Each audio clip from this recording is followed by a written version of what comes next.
ప్రభువైన యేసుక్రీస్తు నామంలో అందరికీ హృదయపూర్వక వందనములండి. ఎజ్రా గ్రంథము 4వ అధ్యాయము. అంతటా యూదా వంశస్థులకును బెన్యామీనీయులకును విరోధులైన వారు, చెర నివారణ అయిన వారు, ఇశ్రాయేలీల దేవుడైన యెహోవాకు ఆలయమును కట్టుచున్న సంగతి విని జెరుబ్బాబెలు నొద్దకును పెద్దలలో ప్రధానుల యొద్దకును వచ్చి, మీరు ఆశ్రయించున్నట్లు మేమును మీ దేవుని ఆశ్రయించు వారము. ఇచ్చటికి మమ్మును రప్పించిన అష్షూరు రాజైన ఏసర్హద్దోను యొక్క కాలము మొదలుకొని మేము యెహోవాకు బలులు అర్పించువారము. మేమును మీతో కలిసి కట్టెదమని చెప్పిరి. అందుకు జెరుబ్బాబెలును యేషూవయు ఇశ్రాయేలీల పెద్దలలో తక్కిన ప్రధానులను, మీరు మాతో కలిసి మా దేవునికి మందిరమును కట్టుటకు నిమిత్తము లేదు. మేమే కూడుకొని పారసీక దేశపు రాజైన కోరెషు మాకిచ్చిన ఆజ్ఞ ప్రకారము ఇశ్రాయేలీల దేవుడైన యెహోవాకు మందిరమును కట్టుదుమని వారితో చెప్పిరి. దేశపు జనులు యూదా వంశస్థులకు ఇబ్బంది కలుగజేసి కట్టుచున్న వారిని బాధపరచిరి. మరియు పారసీక దేశపు రాజైన కోరెషు యొక్క దినములన్నిటిలోనూ పారసీక దేశపు రాజైన దర్యావేషు యొక్క పరిపాలన కాలము వరకు వారి ఉద్దేశమును భంగపరచుటకై వారు మంత్రులకు లంచములిచ్చిరి. మరియు అహష్వరోషు ఏలనారంభించినప్పుడు వారు యూదా దేశస్థులను గూర్చియు యెరూషలేము పట్టణపు వారిని గూర్చియు ఉత్తరము వ్రాసి వారి మీద తప్పు మోపిరి. అర్తహషస్త యొక్క దినములలో బిష్లామును మిత్రిదాతును టాబెయేలును వారి పక్షముగానున్న తక్కిన వారును పారసీక దేశపు రాజైన అర్తహషస్తకు ఉత్తరము వ్రాసి పంపిరి.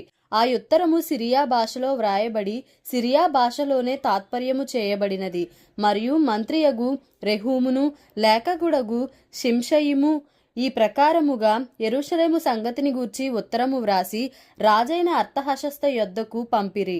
అంతటా మంత్రియగు రెహూమును లేఖకుడగు షింషయిము వారి పక్షముగానున్న తక్కిన వారైన దీనాయీయులును అపర్సత్కాయులును టర్పెలాయేలును అపర్సాయులును అర్కెవాయులును బబులోను వారును షూషన్కాయులును దెహావేయులును ఏలామీయులును గనుడును శ్రేష్ఠుడునైన ఆస్నప్పరు నది యువతలకి రప్పించి షోమ్రోను పట్టణంలందును నది అవతలనున్న ప్రదేశమందును ఉంచిన తక్కిన జనములను నది యువతలనున్న తక్కిన వారును ఉత్తరము ఒకటి వ్రాసిరి.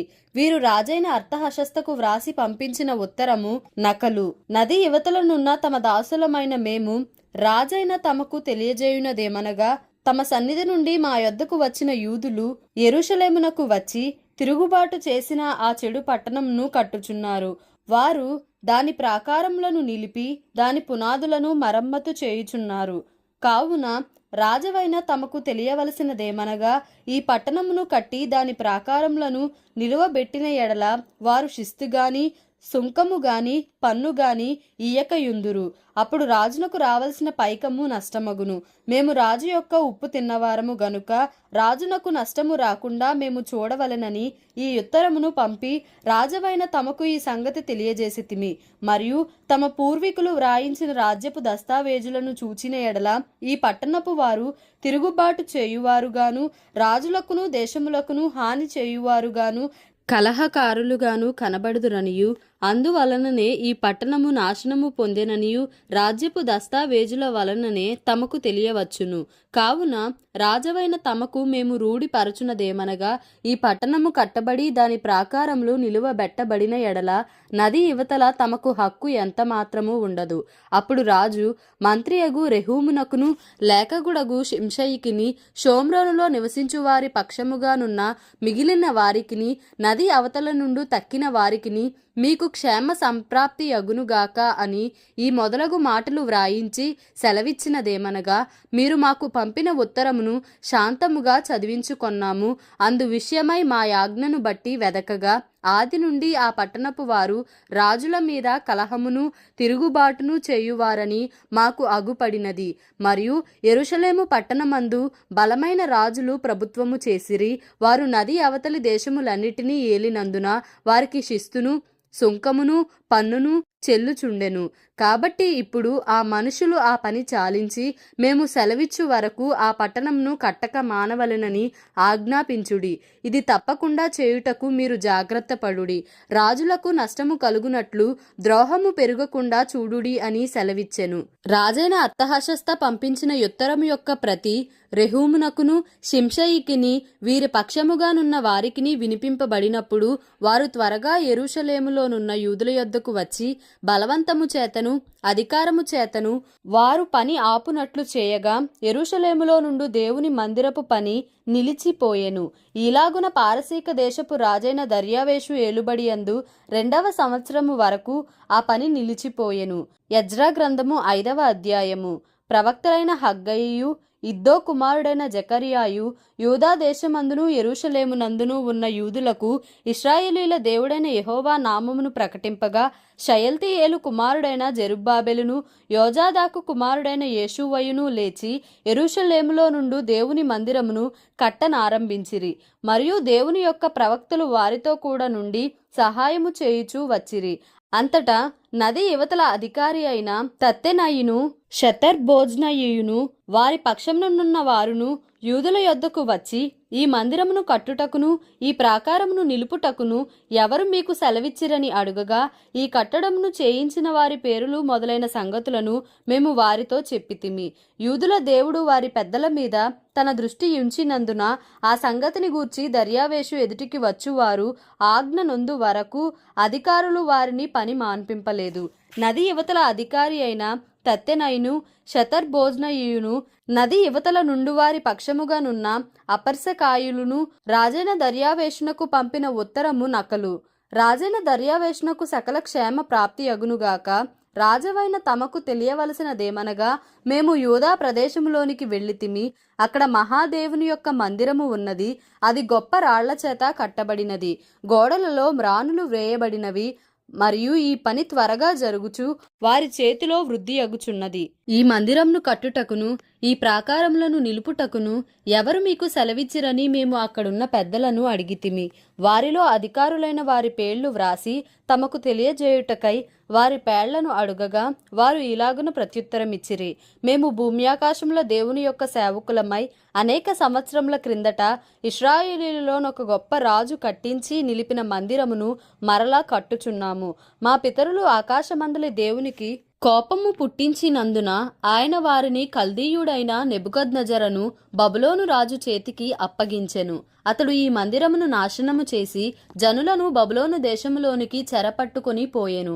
అయితే బబులోను రాజైన కోరెషు ఏలుబడిలో మొదటి సంవత్సరమందు రాజైన కోరెషు దేవుని మందిరమును తిరిగి కట్టుటకు ఆజ్ఞ ఇచ్చెను.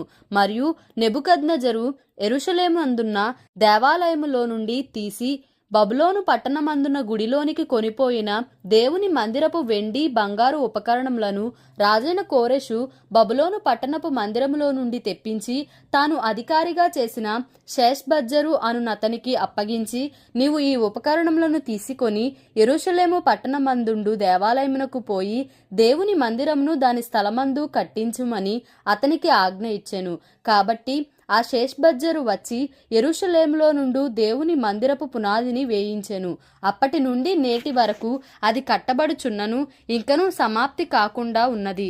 కాబట్టి రాజవైన తమకు అనుకూలమైతే బబులోను పట్టణమందున్న రాజు యొక్క ఖజానాలో వెదకించి యెరూషలేములో నుండి దేవుని మందిరమును కట్టుటకు రాజైన కోరెషు నిర్ణయము చేసెనో లేదో అది తెలిసికొని రాజవైన తమరు ఆజ్ఞ ఇచ్చి ఈ సంగతిని గూర్చి తమ చిత్తము తెలియజేయగోరుచున్నాము.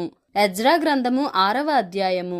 అప్పుడు రాజైన దర్యావేషు ఆజ్ఞ ఇచ్చినందున బబులోనులో ఖజానాలోని దస్తావేజు కొట్టులో వెదకగా మాదీయుల ప్రదేశమందు ఎగ్బతానాయను పురములో ఒక గ్రంథము దొరికెను. దానిలో వ్రాయబడి ఉన్న ఈ సంగతి కనబడెను. రాజైన కోరెషు ఏలుబడిలో మొదటి సంవత్సరమందు అతడు యెరూషలేములో ఉండు దేవుని మందిరమును గూర్చి నిర్ణయించినది. బలులు అర్పింపతగిన స్థలముగా మందిరము కట్టింపబడవలెను. దాని పునాదులు గట్టిగా వేయబడవలెను. దాని నిడివి 60 మూరలును దాని వెడల్పు 60 మూరలును ఉండవలెను. 3 వరుసలు గొప్ప రాళ్ల చేతను 1 వరుస క్రొత్త మ్రానుల చేతను కట్టింపబడవలెను. దాని వ్యయమును రాజు యొక్క ఖజానాలో నుండి ఇయ్యవలెను. మరియు యెరూషలేములోనున్న ఆలయములో నుండి నెబుకద్నెజరు బబులోనునకు తీసుకొని వచ్చిన దేవుని మందిరం యొక్క వెండి బంగారు ఉపకరణములు తిరిగి అప్పగింపబడి యెరూషలేములోనున్న మందిరమునకు తేబడి దేవుని మందిరంలో వాటి స్థలమందు పెట్టబడవలెను. కావున రాజైన దర్యావేషు ఇలాగు సెలవిచ్చెను, నది అవతల అధికారి అయిన తత్తెనై అను నీవును శతర్భోజ్నయి అను నీవును నది అవతల మీతో కూడానున్న అపర్శకాయులును యూదుల జోలికి పోక దేవుని మందిరపు పని జరుగనిచ్చి వారి అధికారిని పెద్దలను దేవుని మందిరమును దాని స్థలమందు కట్టింపనీయుడి. మరియు దేవుని మందిరమును కట్టించున్నట్లుగా యూదుల యొక్క పెద్దలకు మీరు చేయవలసిన సహాయమును గూర్చి మేము నిర్ణయించినదేమనగా, రాజు యొక్క సొమ్ములో నుండి అనగా నది అవతల నుండి వచ్చిన పన్నులో నుండి వారు చేయు పని నిమిత్తము తడవు ఏమాత్రమును చేయక వారి వ్యయమునకు కావలసిన దాన్ని ఇయ్యవలెను. మరియు ఆకాశమందలి దేవునికి దహన బలులు అర్పించుటకై కోడెలే గాని గొర్రె పొట్టేళ్లే గాని గొర్రె పిల్లలే గాని గోధుమలే గాని ఉప్పే గాని ద్రాక్షారసమే గాని నూనెయే గాని యెరూషలేములోనున్న యాజకులు ఆకాశమందలి దేవునికి సువాసన అయిన అర్పణలను అర్పించి రాజును అతని కుమారులను జీవించున్నట్లు ప్రార్థన చేయు నిమిత్తమై వారు చెప్పిన దానిని బట్టి ప్రతిదినమును తప్పకుండా వారికి కావలసినదంతయు ఇయ్యవలెను. ఇంకనూ మేము నిర్ణయించినదేమనగా, ఎవడైనను ఈ ఆజ్ఞను భంగపరిచిన ఎడల వాని ఇంటి వెన్నుగాడి ఓడదీయబడి నిలువనెత్తబడి దాని మీద వాడు ఉరి తీయింపబడును. ఆ తప్పును బట్టి వాని ఇల్లు పెంటరాసి చేయబడును. ఏ రాజులే గాని ఏ జనులే గాని ఈ ఆజ్ఞను భంగపరచి యెరూషలేములోనున్న దేవుని మందిరమును నశింపజేయుటకై చెయ్యి చాపిన ఎడల తన నామమును అక్కడ ఉంచిన దేవుడు వారిని నశింపజేయును.